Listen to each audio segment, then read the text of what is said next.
বিষ্ণু বললেন, তুমি ভিক্ষা করো, তোমার ঘরে কিছু নাই? সাহাবী বললেন, লা ইয়া রাসূলুল্লাহ, কিছু নাই। বিষ্ণু ঈসা ইসলাম আবার প্রশ্ন করলেন, কিছুই নাই? সে বলল, হ্যাঁ আছে, একটাকে জামা আছে, জামা, আর আছে একটা পানি খাওয়ার জগ। বিষ্ণু বললেন, দুইটা নিয়ে আস। সাহাবী রাদিয়াল্লাহু তাআলা আনহু জামার জগ নিয়ে এসে বিষ্ণু ঈসা ইসলামের হাতে দিলেন।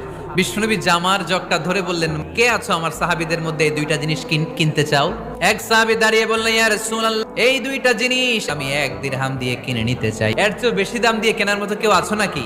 আরেক সাহাবী হাত তুলে বললেন, ইয়া রাসূলুল্লাহ, আমি 1 দিরহাম নয়, আপনার সম্মানে 2 দিরহাম দিয়ে জিনিসগুলো কিনে নিতে চাই। দিয়ে দেয়া হলো। 2 দিরহাম নিয়ে বিষ্ণু ঈসা ইসলাম ভিক্ষুক সাহাবীর হাতে দিয়ে বললেন, যাও 1 দিরহাম দিয়ে তোমার পরিবার পরিজনদের জন্য খাবার কিনে নিয়ে যাও, আর 1 দিরহাম দিয়ে একটা কুঠার কিনে নিয়ে আস। ওই সাহাবী আর 1 দিরহাম দিয়ে একটা কুঠার কিনে নিয়ে আসলেন। বিশ্বনবী কাঠের একটা হাতল লাগাই দিলেন আর বললেন, যাও এই কুঠার নিয়ে জঙ্গলে যে কাঠ কাটো, বাজারে যে